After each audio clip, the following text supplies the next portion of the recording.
She looked at her with contempt. "Pathetic," whispered the millionaire's fiancée, while Inez cleaned the spilled coffee with trembling hands. 35 years old, invisible, forgotten. No one knew who that woman in the worn-out uniform really was. No one imagined what was about to happen, because that same night everything would change, and the woman who humiliated her would never be the same again. Like this, if you want to know what happened next. This click means you are with us. Comment how you think this story is going to end, and if you haven't subscribed yet, do it now. It costs you nothing, but for us, it is everything. Thank you for being here. The glass and steel building shone like a jewel in the heart of the city, challenging the night with its cold and constant light. At 10 o'clock at night, when the last executives walked through the revolving doors with their Italian leather briefcases and their conversations quieted by tiredness, Sarah Miller entered. Through the service door, nodding to the security guard who didn't even look up anymore. 35 years old, 3 years of nightlife in that building, 15 floors, 5 bathrooms per floor, 120 windows, 32,000 square feet of imported marble that had to shine every morning, as if no one had ever walked on them. Sarah knew every corner of Drummond, Parker and Associates better than any partner. She knew where the floor creaked on the 7th floor, which door, on the 9th, needed to be pushed harder, in which corner of the 12th floor dust always gathered no matter how many times she cleaned it. She knew the building like one knows an old silent friend, with familiarity and respect.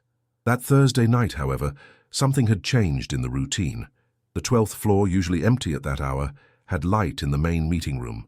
Sarah could see it from the hallway while she pushed her cleaning cart, the sound of the plastic wheels echoing in the silence of marble and glass. She stopped. The door was slightly open, just a crack, but enough for her to see 2 figures inside. One of them was unmistakable. Dr. Richard Drummond, founding partner, 62 years of perfect reputation and custom-made suits. Tall, grey-haired with the straight posture of someone who has never had to lower their head to anyone. The other figure was Kimberly Vance.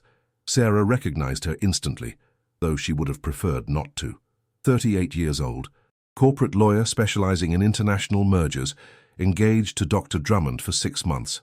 The engagement had been announced in the newspapers with a photo included, both smiling at a charity gala, him in a tuxedo, her in a black dress that probably cost more than Sarah's yearly salary. Kimberly was not just feared in the firm's hallways, she was a presence that changed the very air when she entered a room. She walked with the confidence of someone who has never doubted their place in the world, spoke with the precision of someone who turns every word into a weapon, and looked at people as if she could calculate their exact value in a second. Sarah had learned to make herself invisible when she passed by. She backed away carefully, trying not to make noise, when the voice cut through the hallway like a whip. "Wait." Sarah froze, her hands still on the cart. "Yes, you. Since you are here." Kimberly appeared at the doorway, leaning on the frame with a studied elegance. She wore a pearl grey suit that seemed made of solid light, her hair pulled back in a perfect bun, her lips painted a dark red that had not lost intensity even after 12 hours of work. "Bring us coffee," she said, without asking, without please, without even looking her in the eyes. "And this time try not to spill it on the tray like you always do." The air grew thick. Sarah felt the heat rise up her neck, but she kept her gaze down and nodded. "Of course, ma'am." She walked toward the small kitchen on the 12th floor with measured, controlled steps. She filled the coffee maker with filtered water, measured the ground coffee with almost scientific precision, adjusted the heat to medium. While she waited for the water to rise, she looked at her own hands, the hands of a working woman with short and clean nails, small scars from years of chemicals, rough skin from constant contact with detergents, hands that had written elegant code, hands that had protected bank servers against cyber attacks, hands that now cleaned toilets. She prepared the tray with 2 white porcelain cups, sugar, sweetener, and 2 silver spoons. She went back to the hallway, pushed the door with her shoulder, and entered the meeting room. Richard Drummond was buried among mountains of documents, open folders, and papers marked with colored sticky notes. He did not look up when Sarah entered. Kimberly, on the other hand, followed her with her eyes like a hawk watching a mouse. Sarah placed the tray on the table and poured the coffee with a steady hand.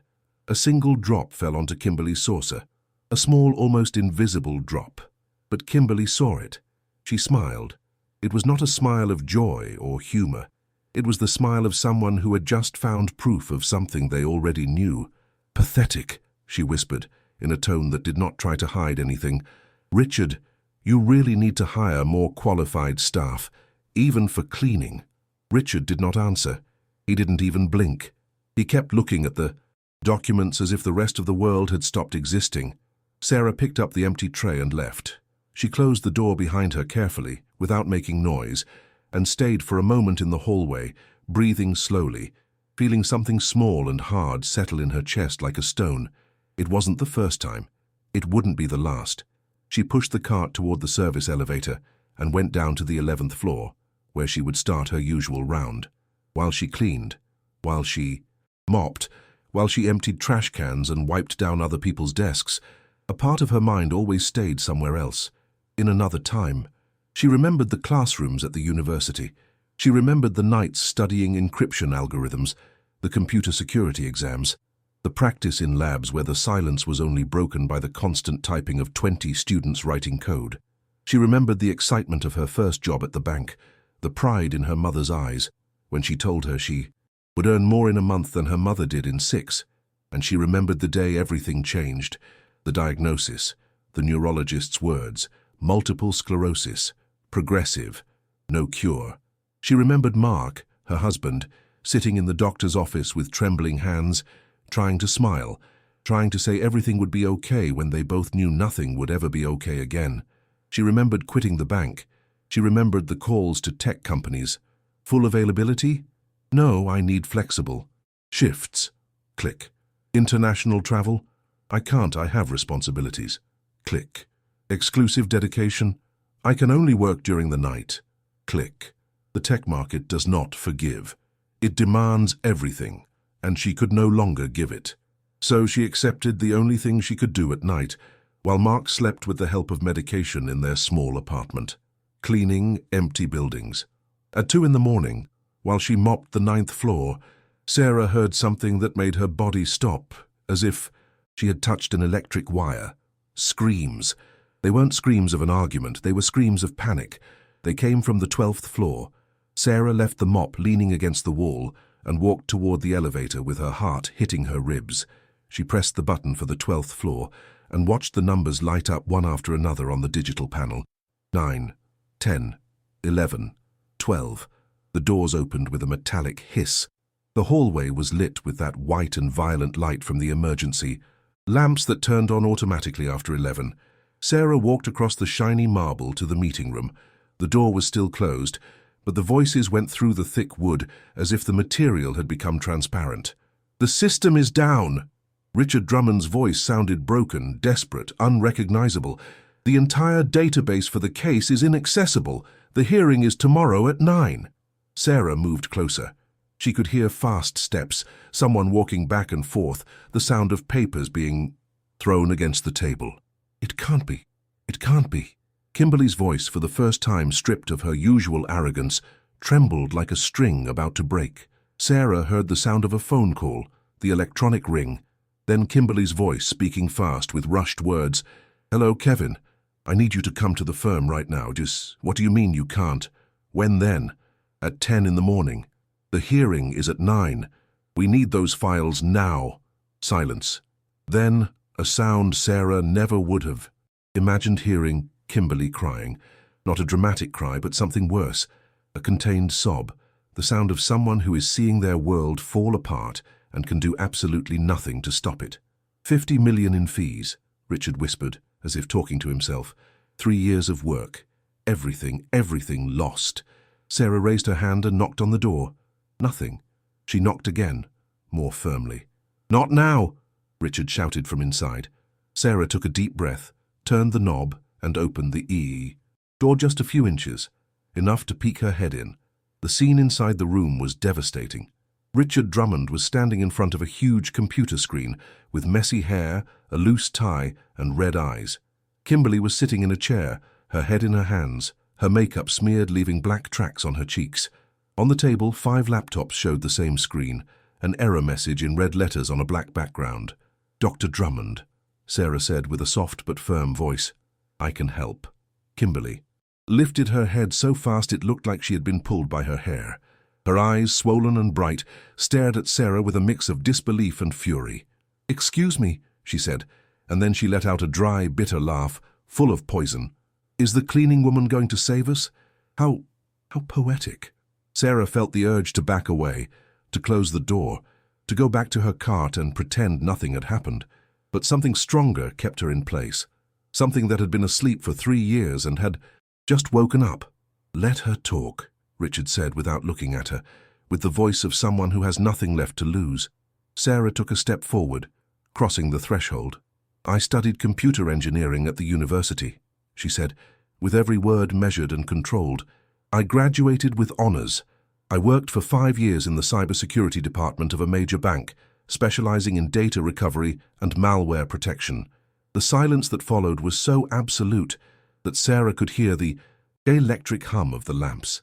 Richard looked at her for the first time, really looked at her, as if he had just realized she was a real person and not just a shape pushing a cart through the hallways. Why are you cleaning floors?" he asked with genuine confusion. Sarah pressed her lips together. This was the part that hurt. "My husband has multiple sclerosis," she said, with a voice firmer than she felt. "He needs care during the day.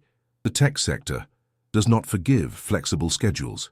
They need full dedication, 24-hour availability, constant travel. I needed something that allowed me to be with him by day and work at night. This was the only thing I found." Kimberly was still looking at her, but now her expression had changed. It was no longer mockery, it was something more complex: wonder, shame, disbelief. Richard ran his hand over his face, rubbing his eyes as if he had just woken up from a bad dream. "Can you really recover the files?" he asked with a mix of hope and desperation that broke the heart. "I can try, but I need full access to the system, and I need you not to interrupt me." Richard pointed to the chair in front of the main computer, as if he were offering her a throne. "It's yours." Sarah approached the desk with measured steps, aware that 2 pairs of eyes were following her with almost physical intensity. She took off the yellow rubber gloves she used for cleaning and left them carefully folded on the table. Her hands, red from constant contact with chemicals, looked out of place on the high-end ergonomic keyboard. She sat down. She adjusted the height of the chair with an automatic movement, muscle memory from years in front of corporate computers. She moved the mouse and the screen lit up, showing the error message that had paralyzed the entire firm. "System locked. Files encrypted. Contact administrator." Sarah studied the message for a few seconds, then opened the task manager. Her fingers moved over the keyboard with a flow. That seemed to contradict the 3 years of absence. It was like riding a bike, she thought. The body never forgets. Richard and Kimberly stayed standing behind her, so still they looked like statues. Sarah could feel the tension coming from them, like heat from a stove. "What are you looking for?" Richard asked after a minute of silence.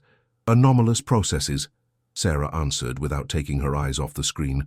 "If this is what I think it is, there must be something running in the background. Something that shouldn't be there." She scrolled through the list of active processes, ignoring the known ones, marking the suspicious ones. There, a process with a meaningless alphanumeric name, consuming minimal but constant resources, hidden among the system's legitimate services like a predator camouflaged in the grass. "I found something," she whispered. She right-clicked, selected Properties, and examined the file path. It was buried in a system folder, disguised as a Windows Update file. "Elegant, professional. It's ransomware," Sarah said, as naturally as if she had said, "It's Tuesday." "Someone infiltrated malware into your system, probably through an email with an infected attachment. The program encrypts all important files and then demands a ransom to unlock them." "A ransom?" Kimberly spoke for the first time since Sarah had sat down. Her voice sounded hollow. "We haven't received any message asking for money." "Not yet," Sarah replied. "They usually wait 24 hours before making contact. It's part of the psychological strategy, letting the panic settle first." Richard dropped into a chair as if his legs could no longer hold him. "Can we pay?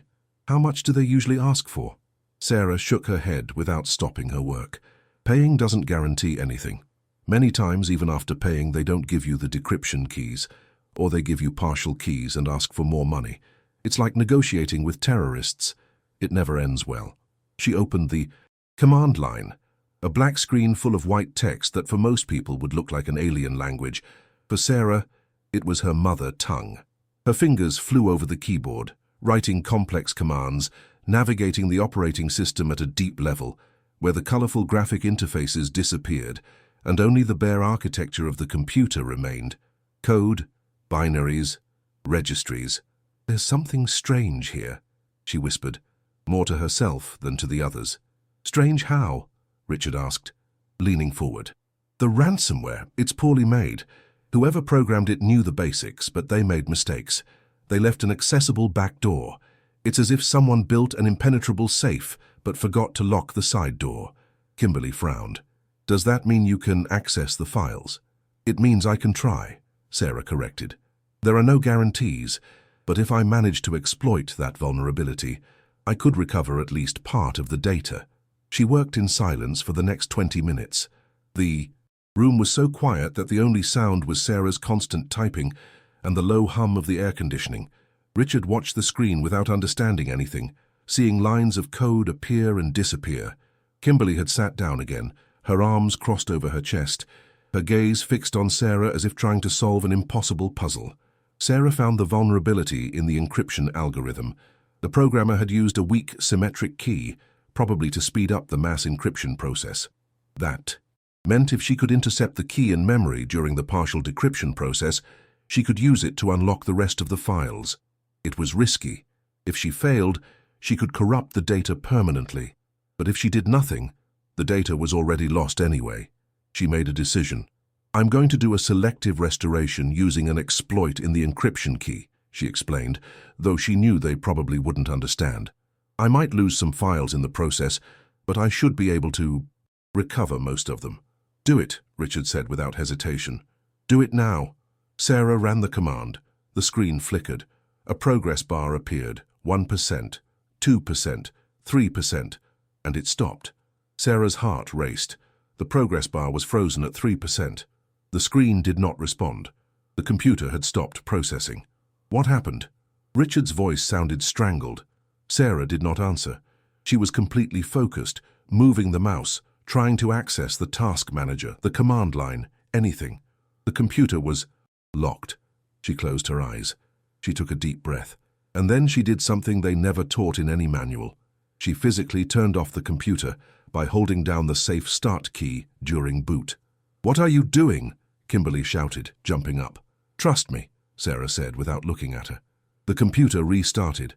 Sarah pressed F8 repeatedly during boot, accessing the advanced options menu. She selected Safe Mode with Networking and waited.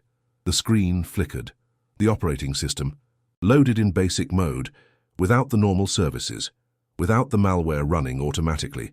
Sarah opened the command line again, and this time navigated directly to the system files, located the malicious process, and deleted it manually, cutting its roots one by one like a surgeon removing a tumor. Then she restarted again, this time in normal mode. The system loaded. The login screen appeared. And then, like flowers blooming after a storm, the folders started to appear in the File Explorer. Documents, contracts, files, evidence, petitions, everything was there. Richard let out a sound that was between a sob and a laugh. He leaned over the desk, his hands trembling, opening file after file, as if he couldn't believe what he was seeing. Everything is here," he whispered. Kimberly approached slowly, looking at the screen with wide eyes. Her face had lost all color. She looked like she was seeing a ghost. Sarah leaned back in the chair, feeling the adrenaline leave her, body leaving her exhausted. She looked at the clock on the wall.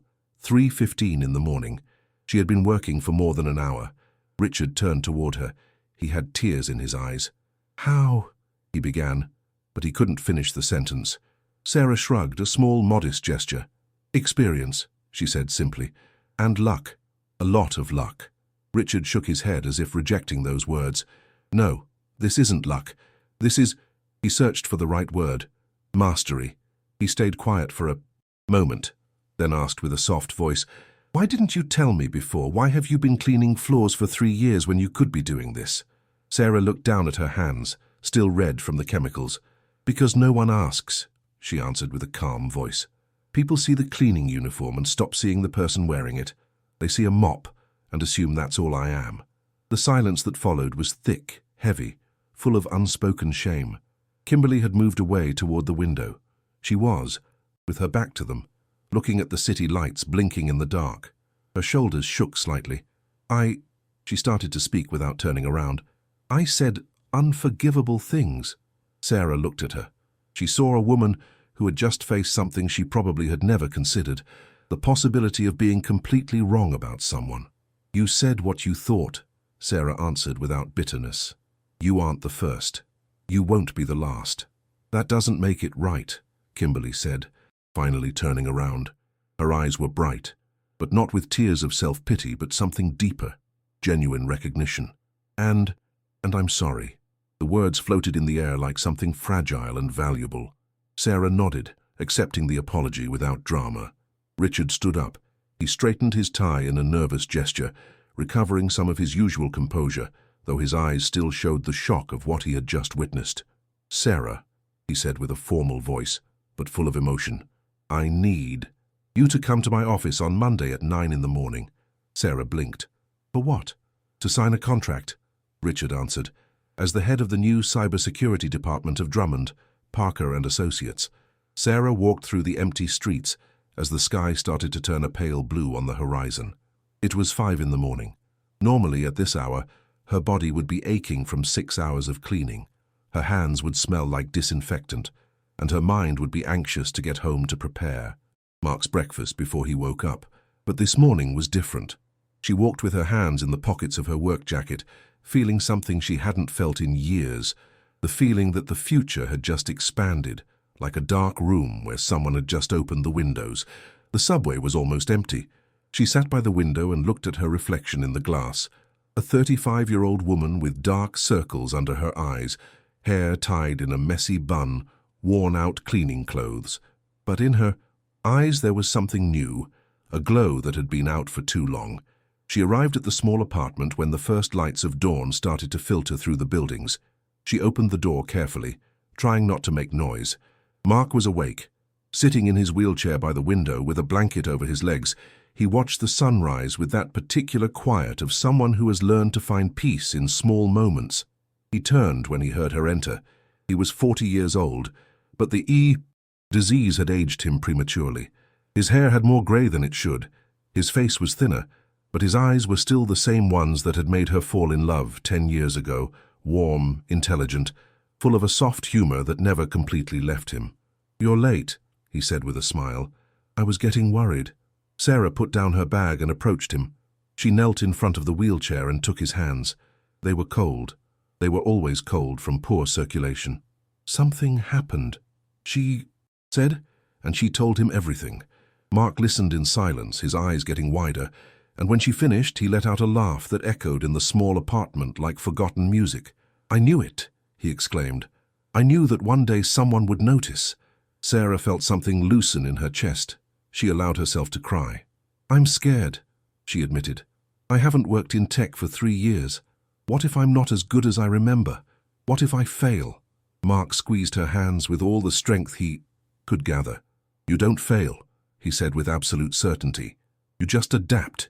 You've done it for 3 years, taking care of me, working all night, keeping this house afloat.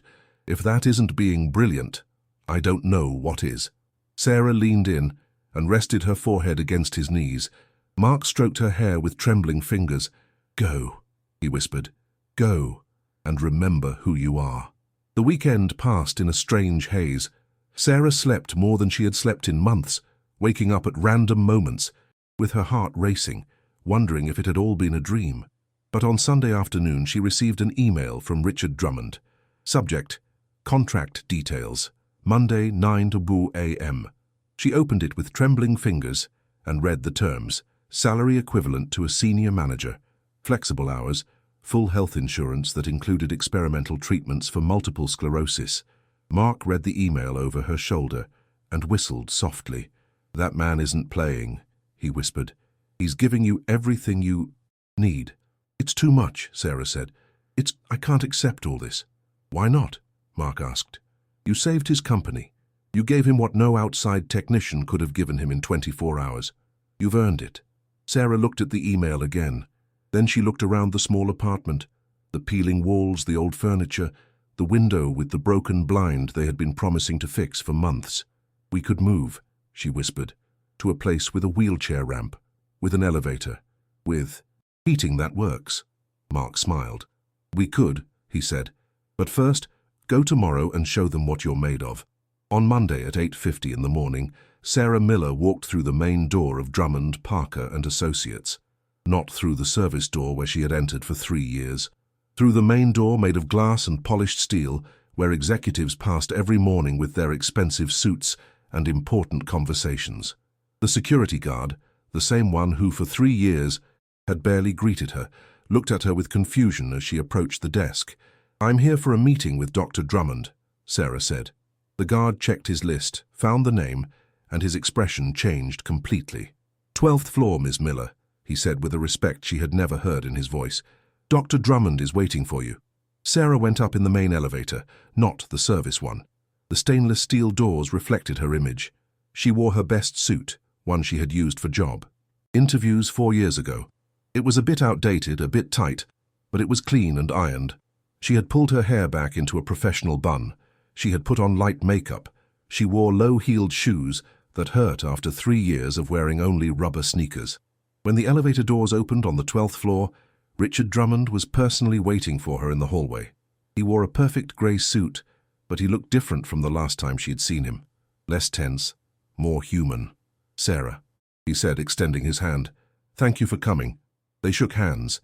He led her down the hallway to the main boardroom, a huge room with a mahogany table that could seat 20 people, floor-to-ceiling windows with a view of the city, and abstract paintings on the walls that probably cost more than a car.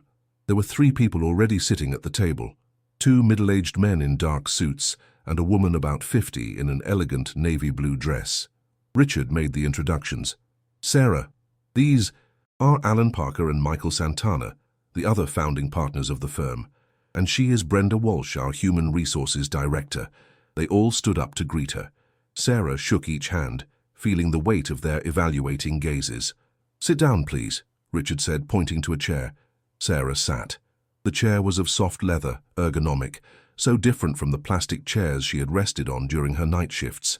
Brenda Walsh slid a thick folder across the table. This is your contract, she said with a professional but kind voice. I ask you to read it carefully. If you have questions, we are here to answer them. Sarah opened the folder. There were 23 pages. She started to read. The terms were even better than what she had seen in the email. A base salary of $65,000 a year, plus performance bonuses. Flexible hours with the option of remote work 3 days a week. Full health insurance for her and her husband that covered experimental treatments, physical therapy, imported medications. But what really caught her attention was the final clause. The company will provide a budget of $50,000 for the creation and equipment of the cybersecurity department, with full freedom for the employee to decide what hardware and software are necessary. She looked up at Richard. $50,000 for equipment. Richard nodded. What happened on Thursday cannot happen again. We need a bank-level security system, and you are the only person I trust to build it. Alan Parker leaned forward. We have also reviewed your academic record and your references from the bank, he said. You are exactly the type of professional this firm should have hired years ago. Sarah felt her throat tighten. I need you to understand something, she said, choosing her words carefully. My husband needs care. There will be days when I have to leave early. There will be medical emergencies. I cannot promise full availability. Brenda Walsh smiled. That's why we included the remote work option, she said. We want you to work here, Sarah, but we also want you to have a life. Michael Santana, who had stayed quiet until now, spoke with a deep voice. This firm is proud to be one of the best in the country, he said. But on Thursday night we learned something important. Having the best lawyers means nothing if we don't have the best people in all areas. We want to correct that mistake. Sarah looked at the contract again. She read every line twice, looking for the trap, the small text that would turn this into something less than it seemed. She didn't find it. "Where do I sign?" she asked. On Tuesday morning, Sarah Miller arrived at her new office at 9 o'clock sharp. It wasn't a huge office, but it had a window, a solid wood desk, an ergonomic chair, and most importantly, 3 high-end computers still in their boxes, waiting to be unpacked. She spent the first hour setting up her workstation. She installed operating systems, security programs, digital forensics tools. Her hands moved with the confidence of someone returning home after a long trip. At 10, Richard appeared at her door with 2 cups of coffee. "How is everything going?" he asked. "Good," Sarah answered, without taking her eyes off the screen. "I'm doing a full analysis of the system. I want to map every vulnerability before I start strengthening the defenses." Richard left one of the cups on her desk. "Take your time," he said, "and if you need anything at all, just ask." Sarah looked up. "I need to hire someone," she said. "An assistant. Someone young, eager to learn, who can handle the routine tasks while I focus on the system architecture. Coordinate with Brenda. She will help you with the hiring process."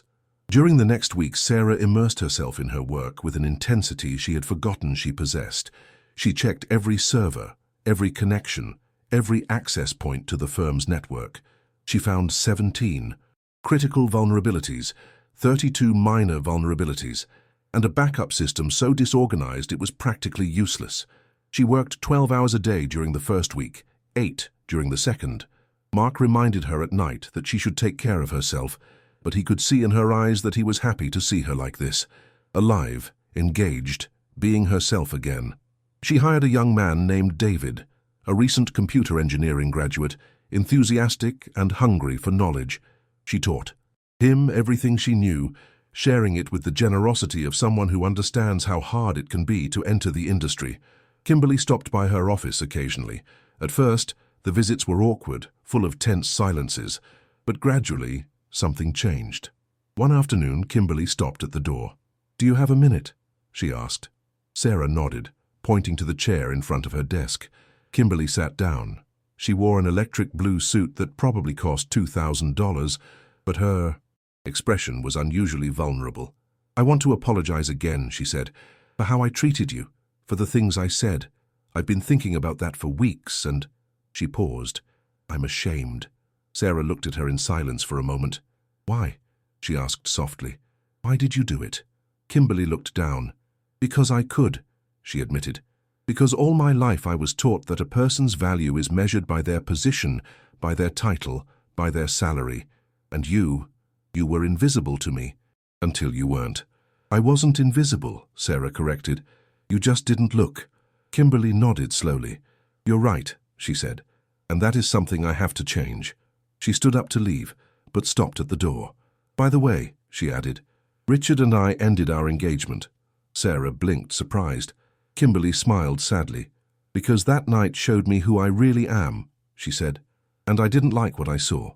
Richard deserves someone better, someone who doesn't need a crisis to remember to. Be human." She left before Sarah could respond. 3 weeks after her first day, Sarah received an emergency call at 2 in the afternoon. It was David, her assistant, with a trembling voice. "Sarah, we have a problem. Someone is trying to access the system from outside. It's a coordinated attack, coming from multiple directions." Sarah left the coffee she was drinking and ran to her office. On the screen, she could see what David had detected. Hundreds of simultaneous access attempts.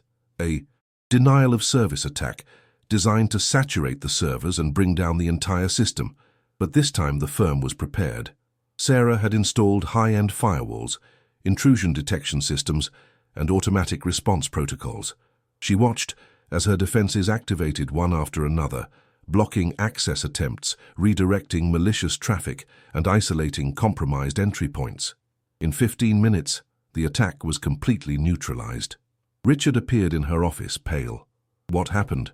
"David told me we were under attack." Sarah showed him the screen, where the attack log still glowed red. "Someone tried to bring us down," she explained. "Probably the same group that planted the ransomware a month ago, but this time we were ready." Richard watched the data with wonder. "They didn't even get close. They didn't even touch our important files," Sarah confirmed. "The defenses worked exactly as they should." Richard dropped into a chair, letting out a sigh of relief. "Do you know how Much this attack would have cost if you had been cleaning floors instead of protecting our systems.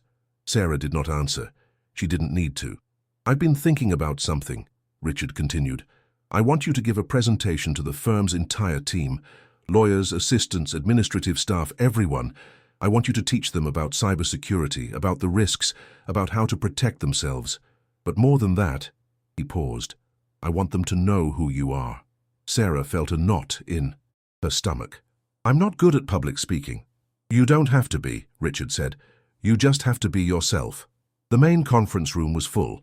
83 people, all the employees of the firm, Drummond, Parker and Associates, lawyers in designer suits, legal assistants with tablets, administrative staff with notebooks. Everyone looked toward the front, where Sarah was standing next to a giant screen, with a remote in her hand and her heart beating so hard she was sure everyone could hear. As she recognized some faces, the receptionist who had never greeted her when she arrived at night, the legal assistant who had once yelled at her for vacuuming near his office, the accountant who always left her desk a mess, as if Sarah were her personal servant, and in the front row was Kimberly, with an attentive and serious expression. Richard stood up to make the introduction. Everyone knows Sarah Miller, he began, although probably not in the way they should. For 3 years, Sarah cleaned this building every night. Many of you saw her, but few really looked at her. There were uncomfortable movements in the chairs. Someone coughed. What you didn't know, Richard continued, is that Sarah is a computer engineer, a cybersecurity specialist, and the person who saved this firm from a total collapse 2 months ago. She is also the person who, 3 weeks ago, stopped a cyber attack that could have cost us millions. I present to you our new head of the cybersecurity department. There was polite applause, but Sarah could see the confusion on many faces, the disbelief, the mental adjustment they were having to make. She took a deep breath and pressed the button on the remote. On the screen, an image appeared. The firm's building at night lit up. This is a fortress, Sarah said with a voice firmer than she felt. You have the best locks, the best alarms, and security guards 24 hours a day. No one can enter physically without authorization. She changed the image. Now it showed a network diagram with hundreds of crossing connections. But digitally, until 2 months ago, this building was a house of cards. Anyone with basic hacking knowledge could enter. And they did. During the next 40 minutes, Sarah showed them how the ransomware that had infected their systems worked. She explained what phishing was, how to identify suspicious emails, and why they should never use the same password for multiple accounts. She spoke about the recent attack and how she had stopped it. But halfway through the presentation, she did something no one expected. She changed the subject. I want to tell you a story, she said, turning off the presentation. 4 years ago, I was earning $50,000 a year working in bank cybersecurity. I had a nice apartment, a car, plans to buy a house, and then my husband was diagnosed with multiple sclerosis. The silence in the room grew deeper. Suddenly, I needed to be home during the day. I needed flexibility. And I discovered that the corporate world has no space for that. Every interview ended with the same question. Full availability? No. Then we are not interested. So I accepted the only job that allowed me to take care of my husband and keep our house, cleaning buildings at night. And for 3 years you saw me. Some of you greeted me, others didn't even look up. And that's okay, I don't blame you. But I want you to understand something. She moved closer to the front, looking directly at the audience. The person who cleans your office could be an engineer. The security guard could have been a doctor in his home country. The receptionist could have a PhD. We don't know the stories of the people around us. And when we assume we know everything about someone based only on their current job, we miss out on knowing extraordinary human beings. She saw tears in some eyes. She saw shame on other faces. I'm not telling you this to make you feel bad, she continued with a softer voice. I'm telling you this because we all deserve to be seen, really seen, not just as a title or a uniform, but as whole people with complex stories. She went back to her presentation and finished by explaining the new security measures she had implemented. When she finished, the applause was different, longer, sincerer. Afterwards, several people approached to talk to her. The receptionist apologized with tears in her eyes. The legal assistant shook her hand and thanked her for opening his eyes. The accountant promised to be more orderly. Kimberly was the last one to approach. Thank you, she said simply. For what? Sarah asked. "For not hating me," Kimberly answered. "For being a better person than I was." 2 months after starting officially as head of cybersecurity, Sarah received a visit she didn't expect. She was reviewing security logs when Brenda, from Human Resources, appeared at her door, accompanied by a man about 45 years old, in a dark suit with a leather briefcase. "Sarah, this is Mr. Albert Mendez," Brenda said. "He is the technology director of a major bank. He wants to talk to you." Sarah stood up, confused. Albert extended his hand with a warm smile. "Ms. Miller, it is a pleasure to finally meet you. I've heard a lot about you." They sat in the small meeting room next to her office. Albert opened his briefcase and took out a folder. "I'll be direct," he said. "One of our security analysts, who used to work at the same bank as you, told me about your work. Here, I also heard how you resolved the ransomware crisis and how you stopped the following DDoS attack. I'm impressed." Sarah didn't know what to say. "The bank is expanding its cybersecurity department," Albert continued. "We are looking for the best, and you, Ms. Miller, are among the best." He slid the folder toward her. "This is a formal offer. Head of Digital Security for the region. Salary of $120,000 a year, plus bonuses. Completely flexible schedule. Remote. To work when necessary. Premium health insurance that covers any experimental treatment your husband might need." Sarah opened the folder. The numbers were real. The offer was legitimate. "It's incredible," she whispered. "You deserve it," Albert said. "And I'll be honest, we need people like you. People who understand that security is not just code, but people. People who have lived enough to have wisdom, not just technical knowledge." He gave her 3 days to think about it. That night, Sarah told Mark everything. He listened in silence, then smiled. "It's an extraordinary offer," he said. "You should accept it." "But Richard trusted me," Sarah protested. "He gave me a chance when no one else would." "And you repaid that trust 1,000 times, Mark replied. "You saved his company. You built a security system that works perfectly. You gave him more than he paid you for. You don't owe him anything else." Sarah knew he was right. But still, it felt like a betrayal. The next day, she asked to meet with Richard in his office. She told him about the offer. Richard listened without interrupting, with his hands joined on the desk. When she finished, he nodded slowly. "It's an extraordinary offer," he said, echoing Mark's words. "And it would be selfish of me to ask you to stay. But I don't want to leave feeling like I'm abandoning you," Sarah said. Richard stood up and walked to the window, looking at the city. "Do you know what I learned from you, Sarah?" he said without turning. "I learned that true leadership is not keeping talent by obligation. It is creating a place where talent wants to stay, and if it can't, helping it fly higher." He turned toward her. "Accept the offer," he said, "with my full blessing. But let me ask you a favor. Stay 1 more month to train your replacement. I want to make sure everything you built here continues." Sarah felt a huge weight lift from her shoulders. "Thank you," she whispered. "No," Richard replied. "Thank you for reminding me that the most valuable people don't always come in the most obvious packages." During the next 4 weeks, Sarah worked tirelessly to ensure a perfect transition.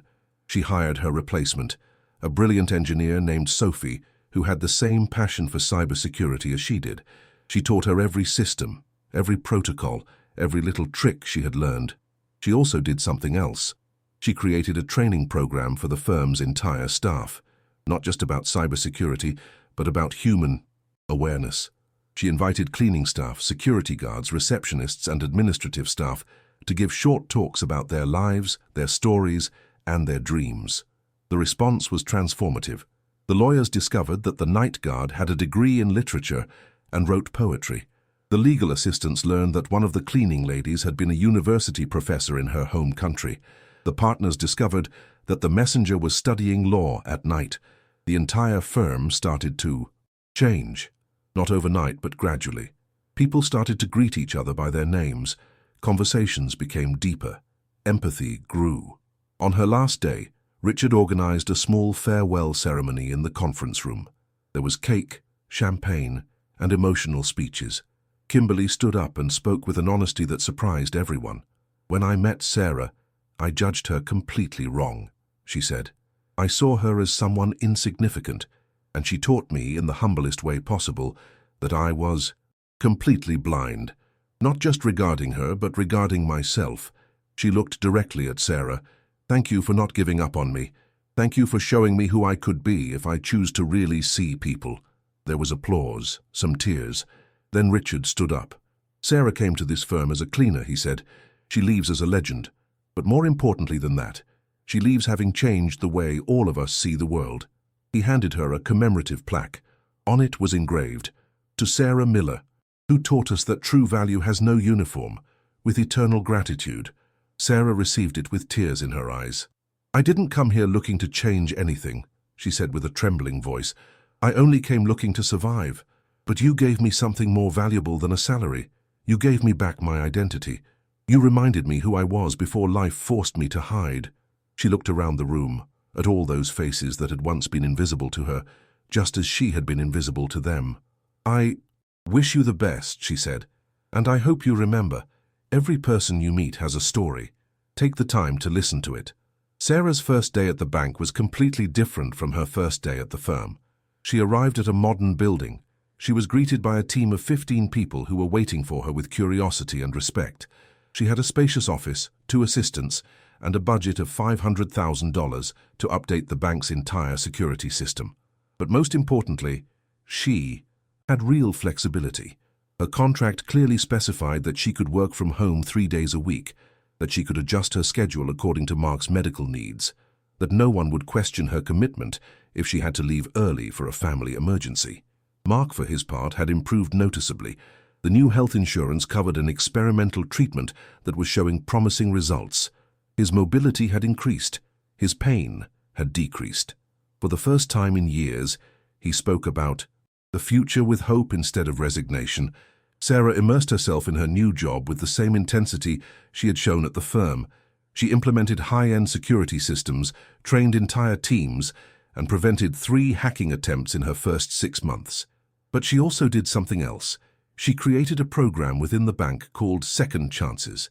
She actively looked for talented people who had been sidelined from the job market by life circumstances, parents who needed flexible hours, people with disabilities, immigrants with unrecognized degrees, older adults who had been fired because of their age.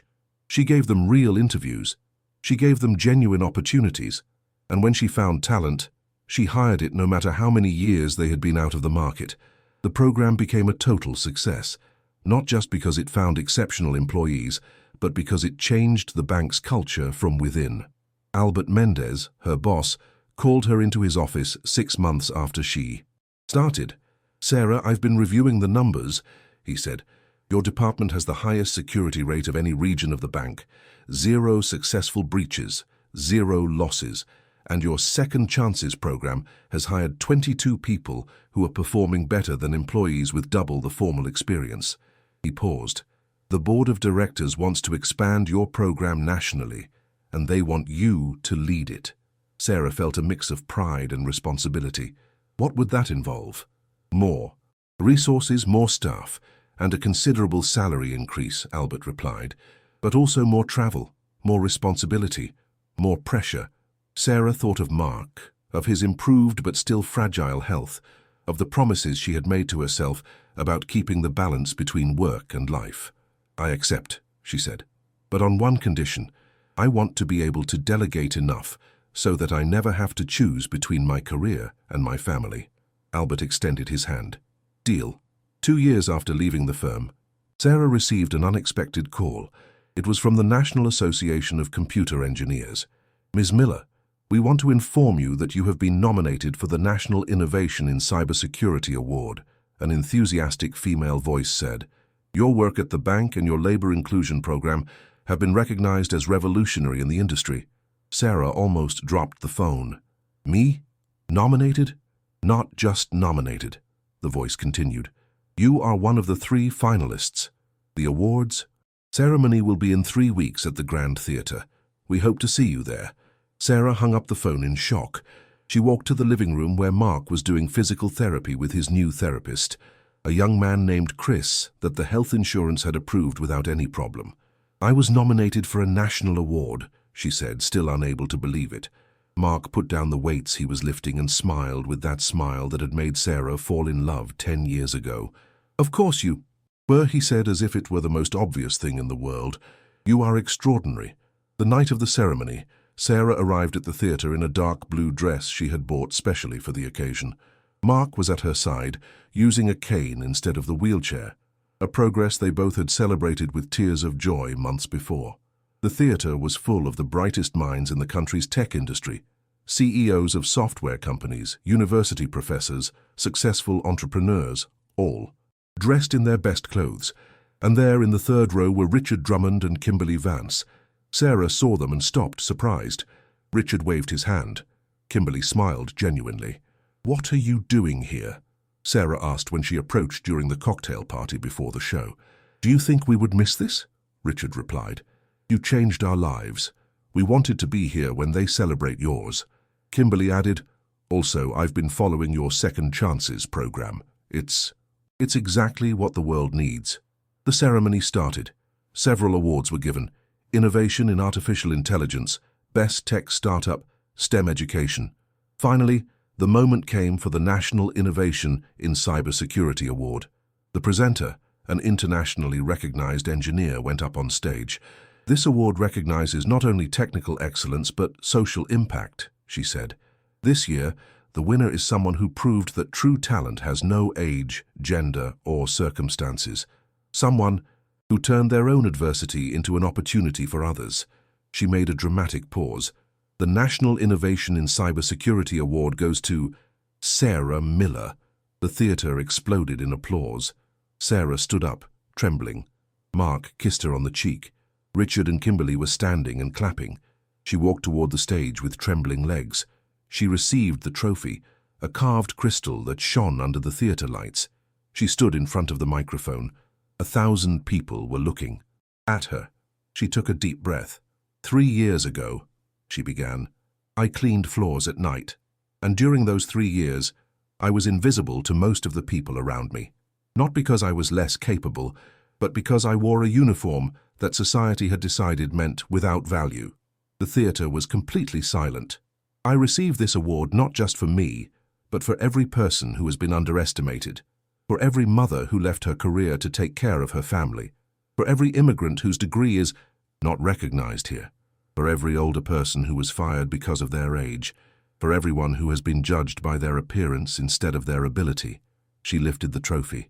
"This award is yours, because we all deserve to be seen. We all deserve second chances, and we all have value that goes much further than what any uniform or title can indicate." The applause was deafening. Sarah came down from the stage with tears in her eyes. After the ceremony, dozens of people approached to congratulate her. Students who wanted to work with her, business owners who wanted to implement similar programs, news media that wanted to interview her. But the conversation that meant the most was with a young woman about 25 years old who waited until everyone else had left. "Ms. Miller," she said shyly, I work cleaning offices at night. I studied chemical engineering, but I haven't been able to find a job in my field. Your story gave me hope." Sarah took her hands. "What is your name?" "Lucy." "Lucy, give me your contact information," Sarah said. "I know people in the chemical industry, and if I don't find something there, my Second Chances program is always looking for talent. Don't lose faith. Your moment will come," Lucy cried. Sarah hugged her, and in that moment, surrounded by the echo of the applause that still rang in her mind, Sarah understood something fundamental. Her story had never been just about her. It was about all the people who walk invisible among us, simply waiting for a chance to shine. 3 years after winning the national award, Sarah Miller was the Director of Innovation and Talent for the bank.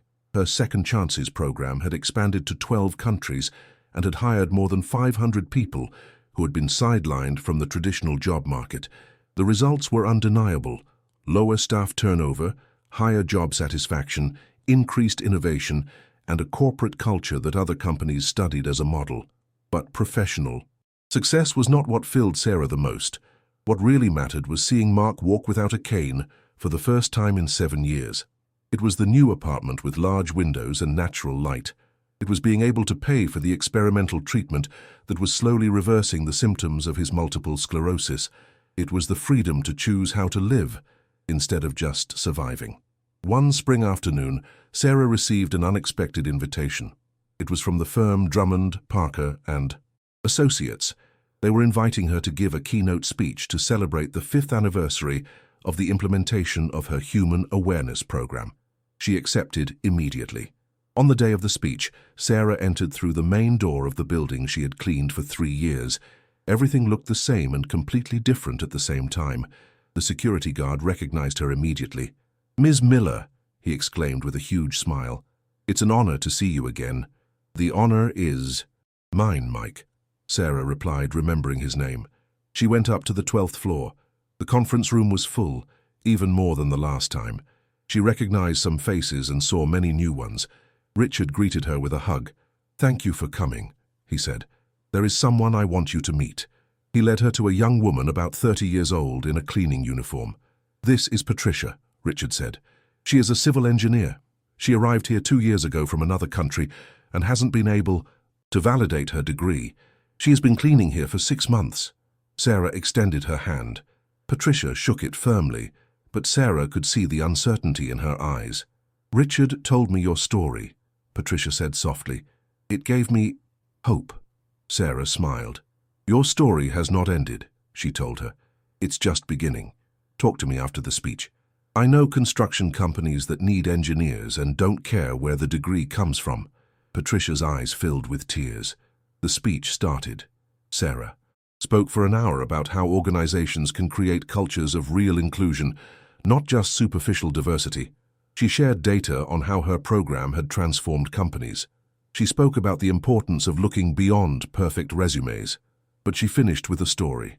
"When I cleaned this building," she said, "there were nights when I sat on the 11th floor in the empty break room, and I wondered if anyone would ever see me as something more than a person with a mop. I wasn't looking for pity. I was looking for recognition. The difference is fundamental. Pity diminishes, recognition elevates. And all it took was for one person, in a moment of desperation, to look beyond my uniform and see my ability."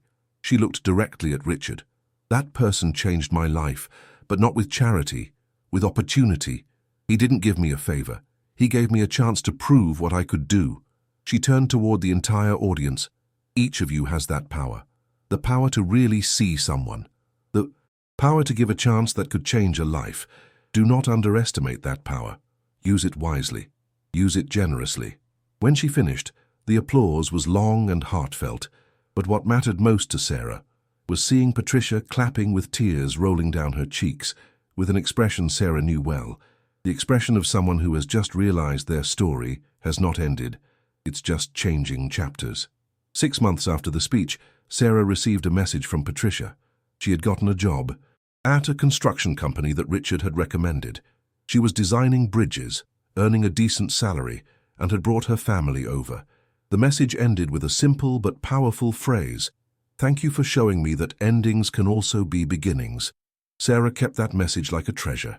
One Saturday afternoon, while walking with Mark through the park, he stopped in front of the lake and looked at her with that intensity that always made her feel completely seen. "Do you remember when you told me you were scared of not being enough?" he asked. Sarah nodded. She remembered that conversation years ago, when everything seemed impossible. "I need you to understand something," Mark continued. "You were never enough. You were always extraordinary. The difference is that now the world finally knows it." Sarah rested her head on his shoulder, feeling the warmth of the afternoon sun, the distant sound of children playing, and the peace of knowing they had survived the darkest storm and come out stronger. That night, while checking emails in her study, Sarah saw one that made her smile. It was from Lucy, the young woman she had met after receiving the national award 3 years ago. Lucy now worked as a chemical researcher at a pharmaceutical company. She had just published an article about a new compound that could help patients with neurodegenerative diseases. And there was something else. Lucy had created her own program at the company, inspired by Sarah's. She called it Talent Without Borders, and looked for scientists who had been sidelined by the industry. The email ended. "You didn't just change my life. You taught me how to change the lives of others. The multiplier effect of kindness is infinite." Sarah closed the computer and walked to the balcony. The city shone under the stars, a sea of lights representing millions of stories, millions of people with dreams, struggles, and hidden talents. She thought about the woman she had been, cleaning floors, invisible, feeling her identity fade with every night that passed. She thought about the woman she was now, recognized, respected, but more importantly, aware that her value had never changed, only her visibility. And she thought about all the people who at that moment were where she had been, doing jobs that society considered lesser, hiding extraordinary talents behind uniforms that others had decided meant without value. She took out her phone and wrote a message on her social media account, where she now had more than 50,000 followers. Tonight, somewhere, someone with a college degree is cleaning offices, someone with medical experience is driving a cab, someone with artistic talent is packing boxes in a warehouse, not because they aren't capable, but because life put them in circumstances that the traditional job market does not forgive. The next time you see someone doing a job that you consider simple, remember, you don't know their story. You don't know what battles they have fought, what talents they hide, or what dreams they carry. We all deserve to be seen, really seen. And maybe, just maybe, if we look closer, we will find that the most valuable treasures are not in the most obvious places. They are in the people who never stopped believing in themselves even when no one else did. She posted the message and went back inside. Mark was reading on the sofa with a blanket over his legs. He looked up when she entered. "Is everything okay?" he asked. Sarah sat at his side, curling up against him. "Everything is more than okay," she answered. "I was thinking about how far we have come. We have come exactly to where we should be," Mark said, kissing her forehead. "Together. And that is the only thing that ever mattered." Sarah closed her eyes, feeling gratitude fill every cell of her body. Not gratitude for having escaped poverty or invisibility, although that was part of it, but gratitude for having learned the most important lesson of all that a person's value is not determined by their title, their salary, or the respect others give them. True value is in the very essence of who we are, in our ability to get up after falling, in our will to keep believing when everything seems lost, in our fundamental humanity, which no uniform can hide and no circumstance can destroy. Sarah Miller had cleaned floors for 3 years, but in those 3 years, she never stopped being an engineer. She never stopped being brilliant. She never stopped being valuable. She was just waiting for the moment when someone would look beyond the mop and see the person holding it. And when that moment came, she didn't just save herself. She opened a path for thousands of others to follow, because true leadership is not shining alone. It is lighting so many lights that the darkness has no place to hide. That night, while the city slept, Sarah Miller rested knowing she had lived a fundamental truth. Value does not disappear when no one sees it. It just waits patient and silent for the perfect moment to be recognized, and when it finally is, it lights up the entire world.